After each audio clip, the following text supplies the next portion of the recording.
Now, from WYDC TV, this is Big Fox News at 10.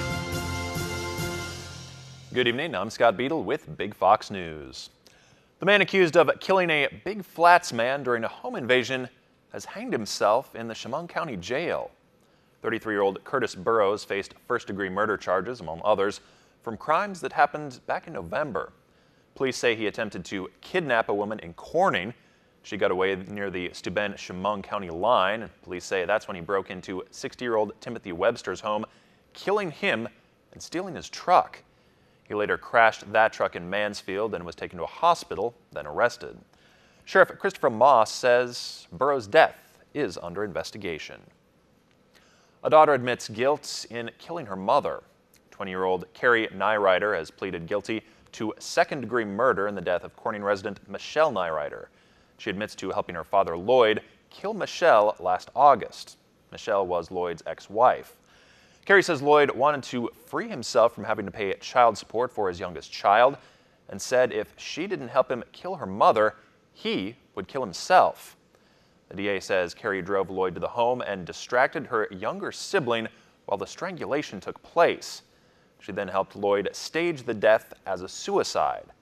Carrie Nyrider faces up to 15 years to life in prison and has agreed to testify against her father. His trial is set for September 24th. A Corning Town Hall meeting was held last night to discuss the future of the Gibson Volunteer Fire Department. Volunteers came out in droves and demonstrated their passion for the fire department. Among the topics discussed were safety concerns from the council and not wanting to repeat a tragic incident that happened back in 2008 where an Elmira firefighter was killed after his truck overturned. Big Fox reporter Rachel Madej has more. Well, tonight the Town of Corning Board met with the Fire District Number 1's Board of Commissioners to go over the issues with the contract and to talk about some of the deficiencies that we were concerned with. We all requested by January 31st a copy of all the trainings, certificates, OSHA, PESH, medical, you name it, lots of stuff, be turned in by all the fire departments.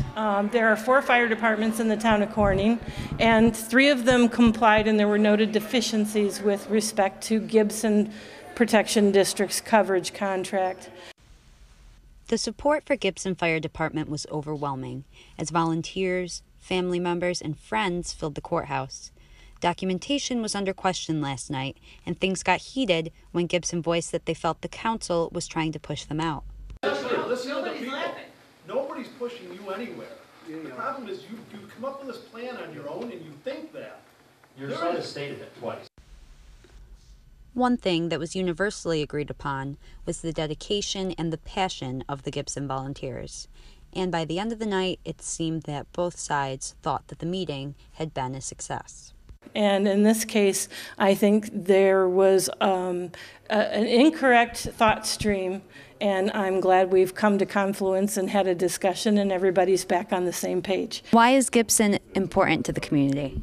Gibson's important to the community. We've been in business since 1939, providing fire coverage, extending past the district. We've had this contract since the early 1960s. This is very important to me. This is where I grew up. I grew up in this department as well as many members have. If anybody's interested in becoming a member, please come down. We could use everybody. We're there every Monday night from 6 to 8. In Corning, Rachel Madej with Big Fox News. Gibson and the council agreed upon a time frame of 30 days to present some missing documents. Snow chances are sticking around for a little while longer. Chief Meteorologist Chris Summers lets us know when or if we'll be seeing signs of spring soon. That's next in his Big Fox forecast. Here's your local stock market update from Big Fox.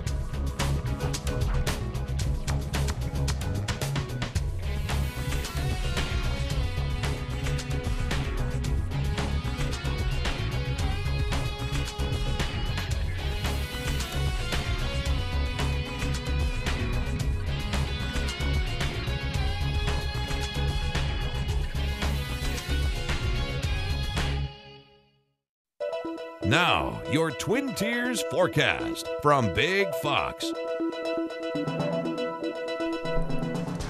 And welcome back, everyone, as we head into our weekend, getting to see a little bit more snowfall, getting some more light snow and flurry activity going on for your Friday. Cloudy skies otherwise, still breezy too. Those winds are a little gusty, and temperatures on the cool side as well. A lot of winter left in our forecast here the next couple of days. I do think we'll see some dry weather over the weekend, which is some good news, but still going to keep some cooler temperatures around as well with rather cloudy skies for your Saturday.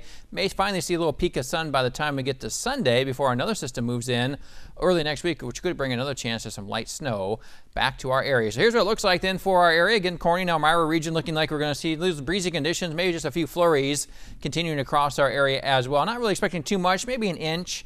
Maybe up to 2 inches in some areas, but I think most of us will probably see just a light dusting of some additional snow. Now, temperatures are going to stay on the chillier side as our highs only get back into the 30s.